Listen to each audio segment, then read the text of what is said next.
Hi, let's talk about books coming out in October. Hi, I'm Colleen. If you're new here, I talk about books and writing. In the description, I always put links to my newsletter and some of the books that I've written. Also, today I'm going to put a link to sign up for Book of the Month, because today we're going to talk about the books I think Book of the Month and Aardvark might pick, and as well, just some books that I'm excited about coming out in October. I tend to make this sort of like a big video now, and this is a big one. So some months I try to like really tailor it down. I didn't do that this month. I think I have over 40 books on this list. So grab a pen and a piece of paper and start taking notes, because this is going to be all the great stuff that's coming out in October. I have it divided by genre, which I always do. But I do have an extra genre this month, and that is horror, which sometimes I do horror, sometimes not. I do think there's a pretty good chance that Book of the Month and Aardvark are going to release horror titles for October, because a lot of people like to read some scarier stuff that month. I never read horror because I am a scaredy cat. So we're gonna get started. I will say that Book of the Month has released at this point when I'm filming 2 of their clues, but I can't figure them out, okay? I'm really good at like crossword puzzles and stuff like that. I'm not good at the Book of the Month clues at all. So I watched them. I don't know. If you know what they are, please comment. We're gonna start with fantasy though. I do think there's a very good chance for fantasy to also feature heavily in both book boxes because of being October. People just like stuff to be a little bit more magical this month of the year. So the first one we're gonna talk about is The Fate of Magic by Sarah Rosh and Beth Revis. This is not one that I necessarily think either book box will pick because it is a sequel, but the reason I put it on is because it is a sequel to Night of the Witch, which is on my TBR for October. So it's on my personal can't wait for October, because I'm going to see if I love Night of the Witch. I probably will buy this right away. I don't want to read too much about it because I don't want to spoil myself, but basically it's about witch hunters and witches. That's the first one. And at the beginning of the first book, which is all I've read so far, there's like a mass killing / imprisonment of a bunch of witches living in this town. And then you have one lone survivor who is going to go after the witch hunters. And so this book will be a continuation. I'm not sure. I'm gonna check really quickly if it's not listed as a trilogy yet, so it might be a duology, which I know those are becoming more popular. It's coming out on October 29th, and it is 320 pages. It currently only has 59 ratings on Goodreads with a 4.2 average. All right, now let's move on to some ones that I do think might be in book boxes. The City in Glass by Nhi Vo. If you've been here for any amount of time, you know that I really love Nhi Vo, so I'm hopeful that someone picks her. Book of the Month had Siren Queen, and they might have had Chosen in the Beautiful. That came out before I was a member of Book of the Month, but I just think Nhi Vo is a beautiful writer. If you haven't tried her yet, you definitely should. The City in Glass is coming out on October 1st. It's 224 pages, and here is a quick blurb. A demon, an angel, a city that burns at the heart of the world. The demon Vitrine, immortal, powerful, and capricious, loves the dazzling city of Azrael. She has mothered, married, and maddened the city and its people for generations, and built it into a place of joy and desire, revelry, and riot. I have marbles in my mouth this morning. And then the angels come and the city falls. Vitrine is left with nothing but memories and a book containing the names of those she lost, and an angel now bound by her mad, grief-stricken curse to haunt the city he burned. She mourns her dead and rages against the angel she longs to destroy, made to be each other's devastations. Angel and demon are destined for eternal battle. Instead, they find themselves locked in devouring fascination that will change them both forever. Together, they unearth the past of the lost city and begin to shape its future. But when war threatens Azrael and everything they have built, Vitrine and her angel must decide whether they will let the city fall again. That just sounds something I would love. I love forbidden love, and that seems like forbidden love. Its main genre is fantasy. Secondary is romance, listed as adult and queer and novella, which is surprising to me because I don't think of 224 pages as a novella, but come on, Book of the Month, pick that up. It also currently has 160 ratings on Goodreads with a 4.10 average. Next, I have The Wild Huntress by Emily Lloyd Jones. I have had this on my list to talk about for months, ever since I saw that cover, because I'm obsessed with it. Now, I put it in fantasy, but it is YA. So Book of the Month in particular does YA every once in a while. I don't know if Aardvark ever has. I'm not as familiar with their backlist as I am with Book of the Month. But I'm just keeping it in fantasy to make it easier for me because I don't have a lot of these titles this month, I don't think. It's coming out October 1st. It's 432 pages and it currently has 71 ratings with a 4.27 average on Goodreads. It takes place in the same world as the Drowned Woods and the Bone Houses, but it seems like it's a standalone novel. Every 5 years, two kingdoms take part in the wild hunt. Joining is a bloody risk, and even the most qualified hunters can suffer the deadliest fates. Still, hundreds gamble their lives to participate, all vying for the hunt's life-changing prize, a magical wish granted by the other king. Branwen possesses a gift no other human has, the ability to see and slay monsters. She's desperate to cure her mother's sickness, and the wild hunt is her only option. This is a name that plagued me my entire college career when I was writing tons of papers on King Arthur. Gwydion, Gwydion. It's Welsh, and I'm not good with Welsh.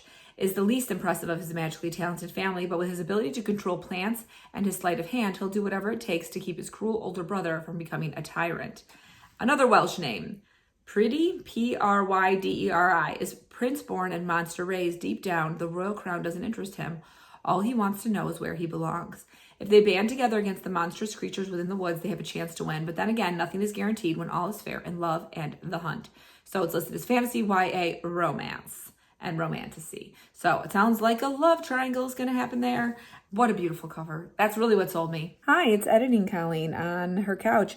I just Googled Gwydion's name because I was like trying to remember what I remembered that from, and this is going to be a retelling of the Mabignion, which I'm not pronouncing correctly, but it's this Welsh folklore fairy tale legend that I read a very long time ago, over 20 years ago, and really liked, which makes me now want to read this book.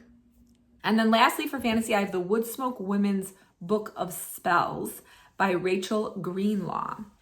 It is coming out on October 22nd. It's 320 pages. And it currently has 167 ratings on Goodreads with a 4.05 average. It is listed as fantasy, but the secondary is romance, but also witches. Most years, I'm not going to say every year, most years, Book of the Month has a witchy release around this time of year. Last year was The Unfortunate Side Effects of Heartbreak and Magic. I think that was actually, no, it wasn't. That was in the spring. It was This Spells Love was last year. The X-Hex was 1 year. So I am thinking that this one does have very much the cover and vibe of Book of the Month's October witchy pick. There is an old tale woven through the mountain town of Woodsmoke about a stranger who appears as the first snow falls in winter, who will disappear without a trace as the frost thaws in spring, leaving a broken heart behind. Carrie Morgan ran from Woodsmoke 10 years ago, and the decision has haunted her ever since. Spending a decade painting and drifting around Europe, she tries to forget her family's legacy and the friends she left behind. But the Morgan women have always been able to harness the power of the mountains surrounding the town, and their spells and curses are sewn into the soil. The mountains, they say, never forget. Sure enough, when Carrie's grandmother dies and leaves behind her dilapidated cottage, she returns to renovate. Certain she will only be there for one winter, she meets Matthew as the temperature dips, a newcomer who offers to help refurbish the cottage. Before long, and despite the warnings, her great Aunt Cora and the old stories, Carrie finds herself falling for the charming stranger, but when the frost thaws in spring, Matthew goes missing. Carrie is convinced he's real and he's in danger. As she fights her way across the mountains to find him, she must confront all the reasons why she left Woodsmoke and decide whether the place she spent the last decade running from home is the home she's been searching for. Also, it says, if you are a fan of Adrienne Young, I am a fan of Adrienne Young. Interesting, it says, if you're a fan of Adrienne Young and Brienne Randall, which is weird to me because I love Adrienne Young and I do not like Brienne Randall at all. So that's kind of a strange juxtaposition for me there. We'll have to see. I'll read the sample pages if it's a choice. Okay, let's move on to thrillers. Up first for thrillers, we have The Blue Hour by Paula Hawkins of The Girl on the Train fame. That is coming out on October 29th. It's 320 pages and it currently has 432 ratings on Goodreads with a 3.56 average, which is kind of low, but I do think that if you've written like a runaway bestseller, has the nation in grip, I never read it, then your follow-up is gonna get really, really, really, I don't want to say like hard criticism, but intense criticism.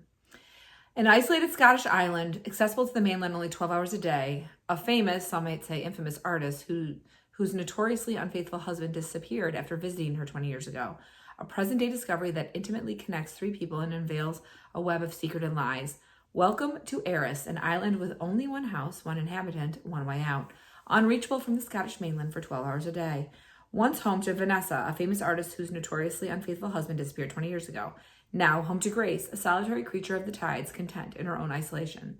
When a shocking discovery is made in an art gallery far away in London, a visitor comes calling, and the secrets of Eris threaten to emerge.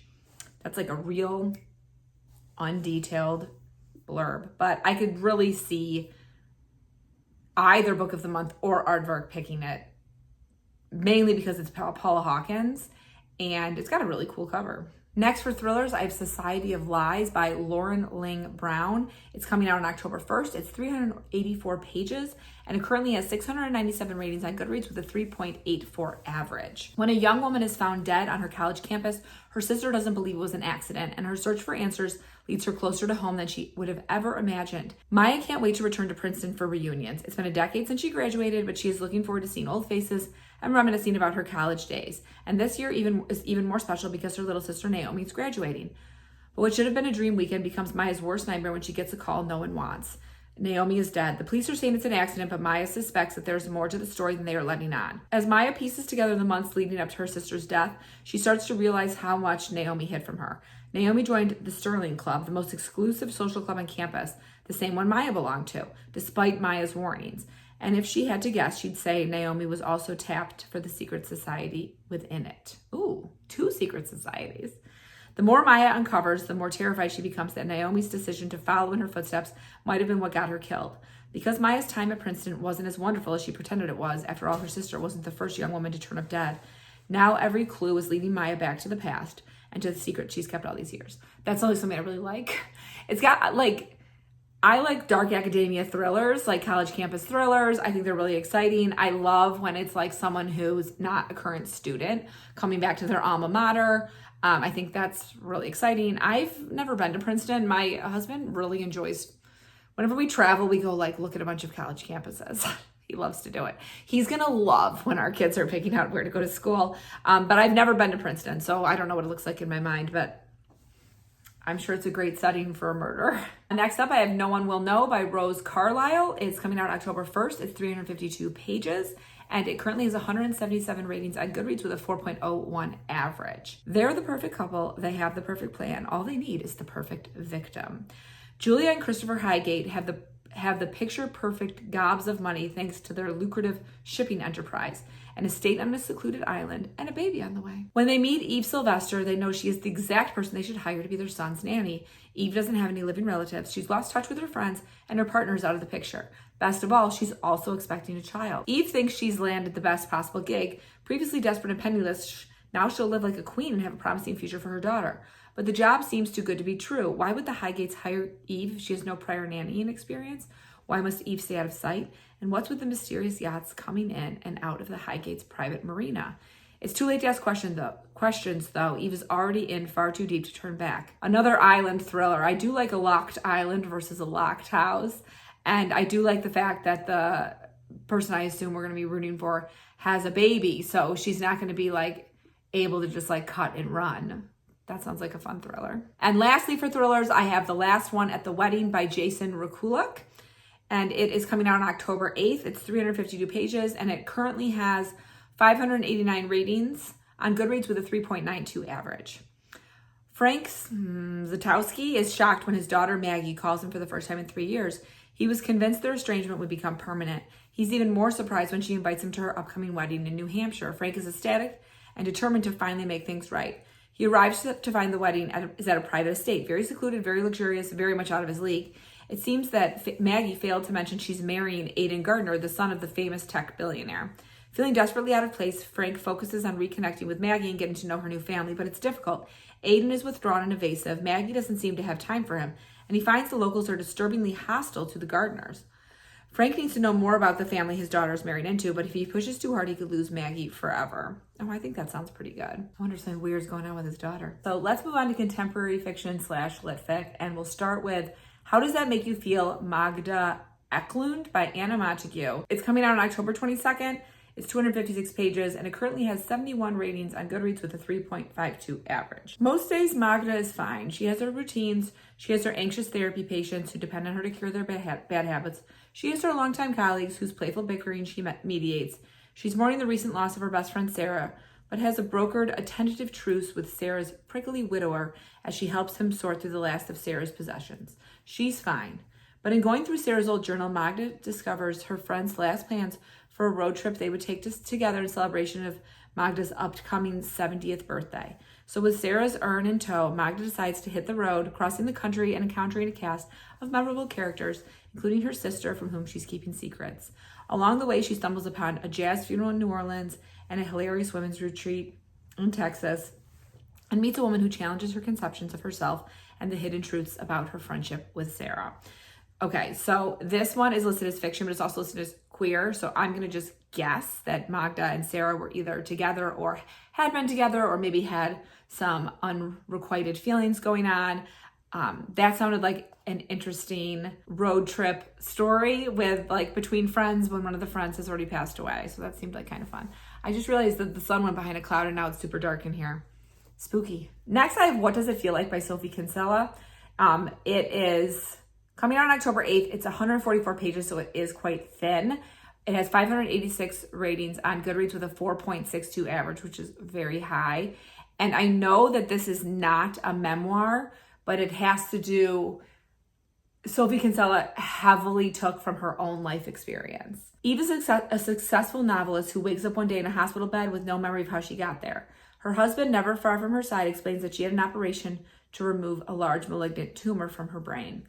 As Eve learns to walk, talk, and write again, and as she wrestles with her diagnosis and how and when to explain it to her beloved children, she begins to recall what's most important to her. Long walks with her husband's hand clasped firmly around her own, family game nights, and always buying that dress when she sees it. Recounted in brief anecdotes, each one is an attempt to answer the type of impossible questions recognizable to anyone navigating the labyrinth of grief.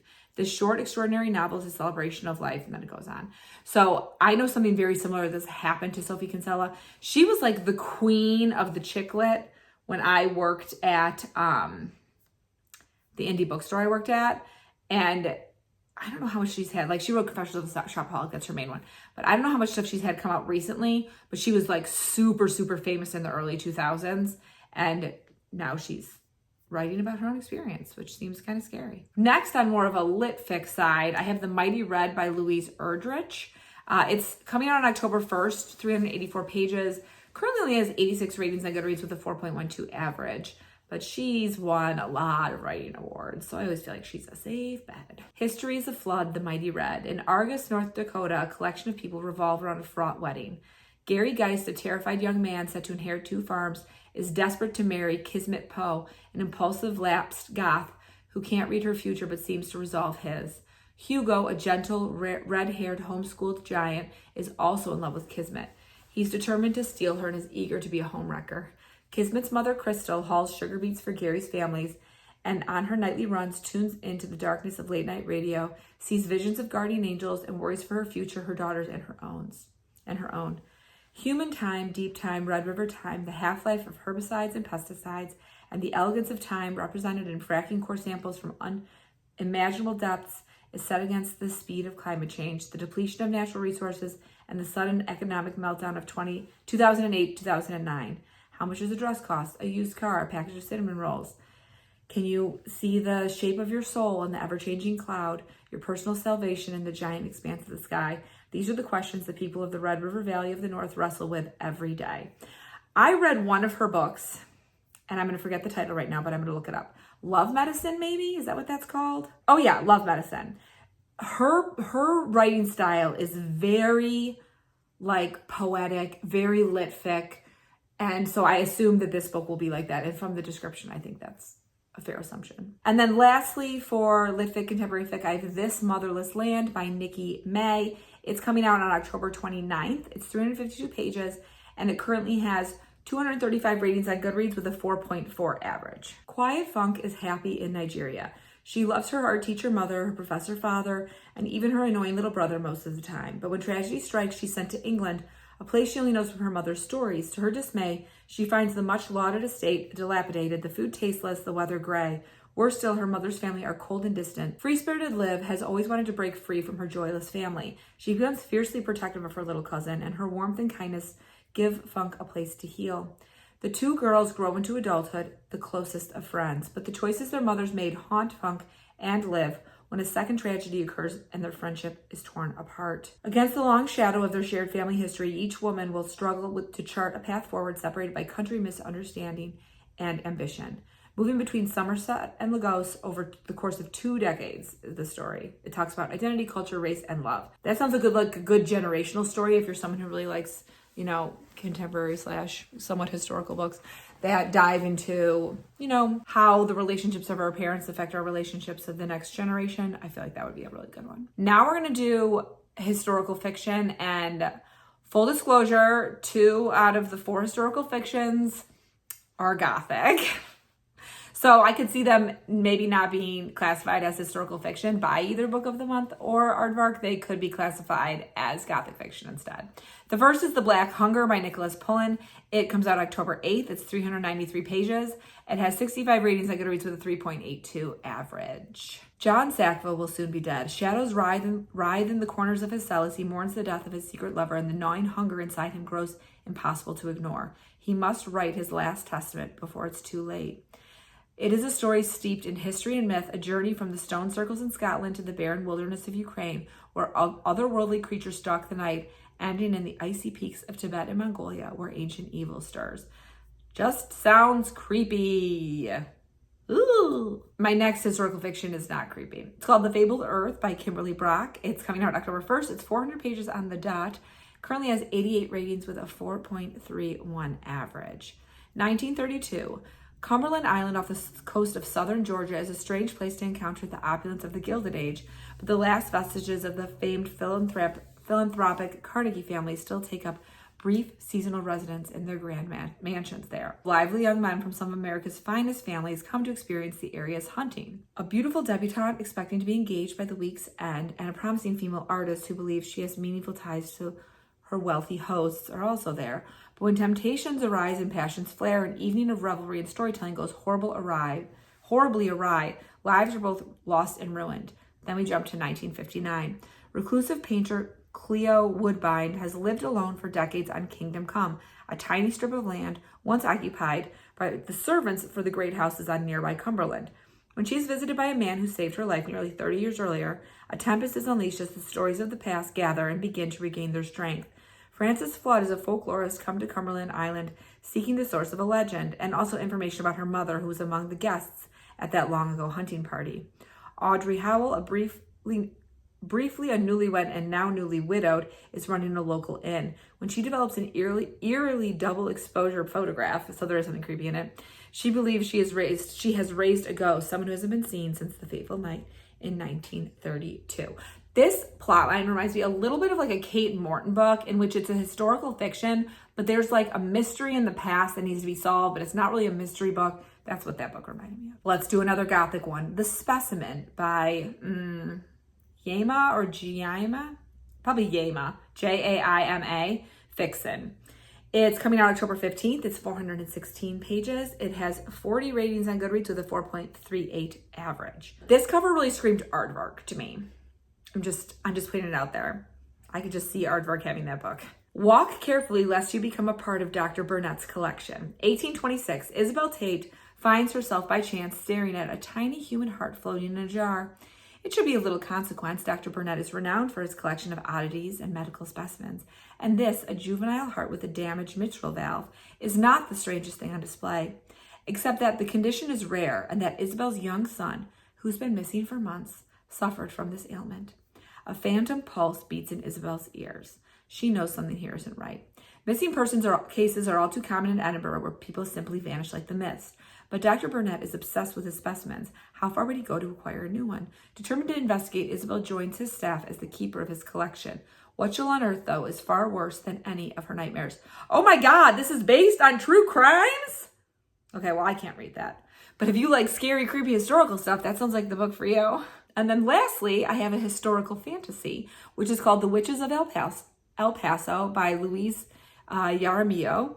It comes out on October 8th. It's 288 pages. It currently has 113 ratings on Goodreads with a 3.86 average. If you call to the witches, they will come. 1943, El Paso. Teenager Nina spends her days caring for the small children of her older sisters while longing for a life of freedom and adventure. The premonitions and fainting spells she has endured since childhood are getting worse, and Nina worries she'll end up like the scary old curandera down the street. Nina prays for help, and when the mysterious Sister Benedicta arrives late one night, Nina follows her across the borders of space and time. In colonial Mexico, Nina grows into her power, finding love and learning that magic always comes with a price. In the present day, Nina's grandniece Marta balances struggling legal aid practice with motherhood and the care of her now 93-year-old Nina. When Marta agrees to help search for a daughter Nina left in the past, the two forge a fierce connection. Marta's own supernatural powers emerge, awakening her to new possibilities that threaten the life she has constructed. That sounds good to me. Now let's move on to romance. And the first one I have is Because Fat Girl by Lauren Marie Fleming. It's coming out October 22nd. It's 352 pages. And it currently only has 36 ratings on Goodreads with a 4.31 average and has a very short blurb. So let me read it to you really quickly. For everyone who's felt too big, too weird, too queer, or just too much comes Because Fat Girl, a hilarious, emotionally piercing, unapologetically fat novel that is Chasing Amy meets romantic comedy. The only man Diana has ever wanted is golden and goes by the name of Oscar. Now, this offer game filmmaker has a chance to make her dream come true. But to get her Hollywood ending, she's going completely off script. The first rating says I've read this book about 333 times already, which is a pretty good rating for a book that's not even out yet. Okay, next I have something that has a very October cover, and it's Best Hex Ever by Nadia Alfasi, and it comes out October 1st. It's 320 pages, and it currently has 354 ratings on Goodreads with a 3.89 average. A skilled kitchen witch, Dina Whitlock knows her way around a pastry recipe. In fact, she runs her very own London cafe, serving magic-infused pastries for her loyal customers. But only a select few friends know about her magical abilities or the hex that has plagued her love life. It's hard to fall in love when your partner is guaranteed to have a string of bad luck the second they start to have feelings for you. Scott Mason is back from traveling the world and excited to begin his new job as a curator at the British Museum. After leaving London to heal from a brutal breakup 2 years ago, Scott only now realizes how much he missed out on. Now that his best friend's wedding is right around the corner, Scott is determined to be the most amazing best man ever. But he doesn't expect to be bewitched by the maid of honor, who also happens to be the owner of his new favorite cafe, and more surprisingly, a witch. After a weekend in the countryside full of peculiar hedge mazes, palm readings by candlelight, and a midnight Halloween ritual, there's no denying the chemistry between them, but there's just one problem. The hex still holds, and Dina knows that Scott is in danger. In the past, she's always cut her losses, but this time is different. Scott could be the one. Will Dina be able to undo the hex before it's too late? That just sounds like a very fun, witchy rom-com. Next, I have Sorcery and Small Magics by Maiga Ducey. It is coming out October 15th. It's 416 pages. It currently has 258 ratings on Goodreads, and it has a 4.41 average. It is the first book in a trilogy, which I don't think really matters when it's the first book in a trilogy. Oh, and I love the main character's name. Leo Vander Lovage is a master of small magics. That's a great main character name. He can summon butterflies with a song or turn someone's hair pink by snapping his fingers. Such minor charms don't earn him much admiration from other sorcerers or his father, but anything more elaborate always blows up in his face, which is why Leo vowed years ago never to write powerful magic. That is, until a mix-up involving a forbidden spell binds Leo to obey the commands of his longtime nemesis, Sebastian Grimm. Grimm is Leo's complete opposite, respected, exceptionally talented, and an absolutely insufferable curmudgeon. The only thing they agree on is getting caught using forbidden magic would mean the end of their careers. They need a counterspell and fast.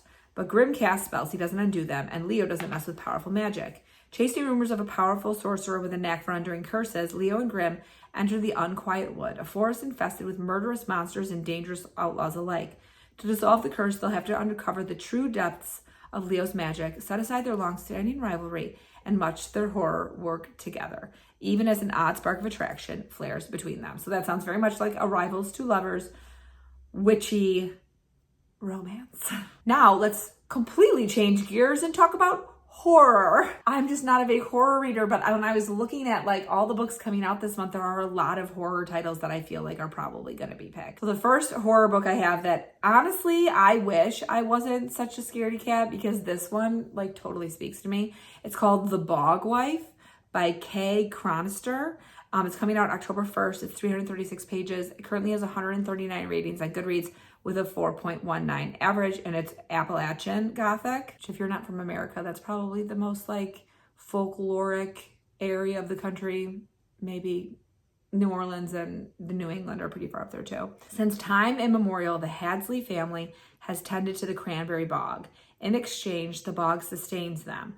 The staunch seasons of their lives are governed by the strict covenant that is renewed each generation with the ritual sacrifice of their patriarch, and in return, the bog produces a bog wife.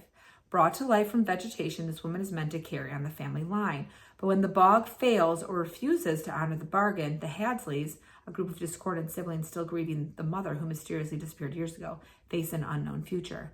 Middle child Wenna, summoned back to the dilapidated family manor just as her marriage is collapsing, believes the Hadsleys must abandon their patrimony. Her siblings are not so easily persuaded. Eldest daughter Etta, de facto head of the household, seeks to salvage the compact by desecrating it.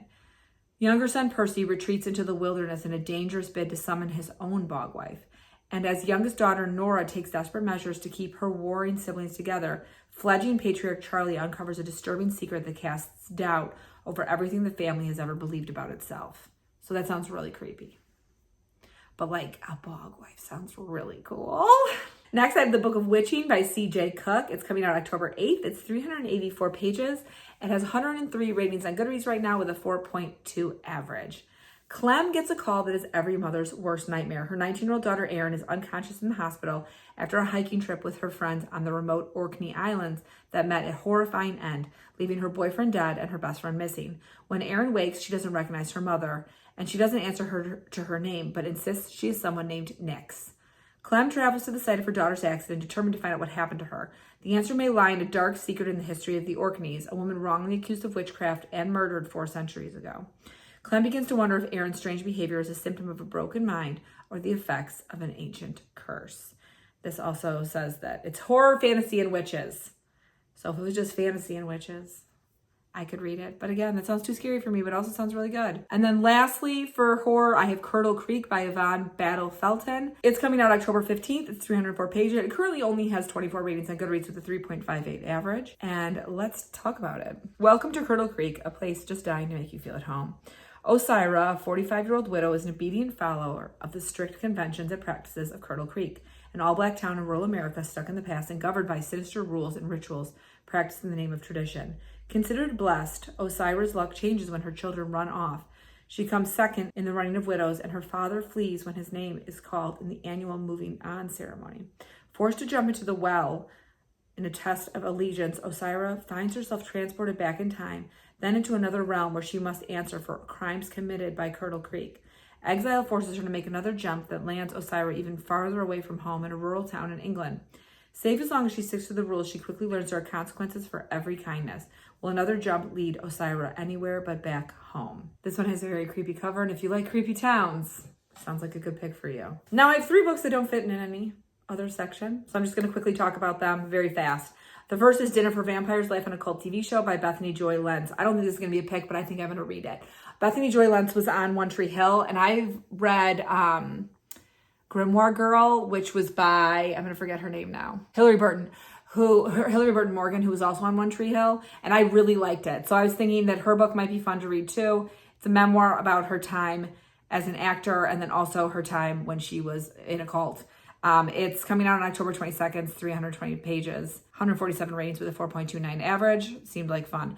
The 7th volume of Lore Olympus is coming out in October by Rachel Smith. That's a graphic novel series about Hades and Persephone that I adore. And I'll definitely buy it because I own all of them. But behind where the camera is my big stack of them. My daughters also love looking through them. Beautifully illustrated, so I will definitely get that. But I probably will hold off for that to be like a Christmas present because I just bought myself a lot of books in September. And then lastly, I wanted to put this one on this list because I knew if I didn't, I'd forget. but I think this might actually be an add-on for book of the month for November, not for October, but maybe it will be. I don't know. But it's The Wood at Midwinter by Susanna Clark. She wrote Piranesi and some other stuff. Jonathan Strange and Mr. Norrell. But this is like a collection of short stories that I know are all like fantasy holiday-y, which I will want to read because I like that kind of stuff. But I just feel like it was going to be, it's only 64 pages. Maybe it won't be. I don't know. I thought that book of the month might pick that as an add-on. Now that I know that it's 64 pages, now I think that maybe they won't. But I'll definitely buy it for myself to read this holiday season because that sounds like fun. Okay, was that the longest one of these I've ever done? I feel like I talked about a bazillion books. I hope you found a bunch you liked. If I forgot any that you want to let me know about that you think are going to be picked or that you're super excited coming out in October, please tell me in the comments, or let me know which of these you're the most excited to read. There were so many good ones this month that were like fantasy witchy, which is totally my vibe. So I know it'll be a hard month for me to pick, unless maybe book of the month goes crazy and doesn't pick any fantasy or witchy, but I doubt that'll happen. But I'm really excited to see what ends up being the picks for both book of the month and aardvark, and just what everyone's excited to read in October. If you made it this far and you don't want to write words, I would love a pumpkin emoji. I wore my orange today since we're now getting into October videos. And as always, I hope you're in the middle of a good book, about to start reading a good book, or about to start writing a great book. I'll see you soon.